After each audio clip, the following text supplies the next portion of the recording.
রান্না হচ্ছে পালং পনির।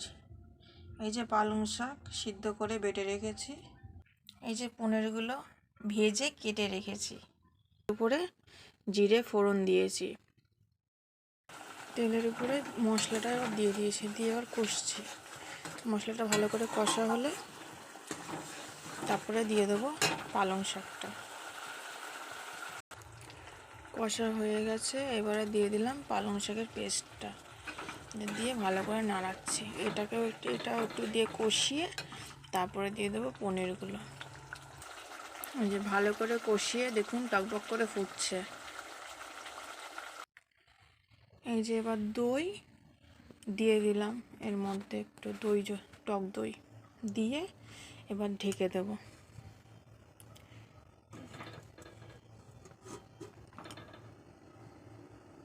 ঢেকে রাখবো 10 মিনিট। এই যে এর উপরে এগুলো ফুটে উঠলে তারপর দিয়ে দেবো পনির, আর রেডি হয়ে যাবে। আচ্ছা দেখুন,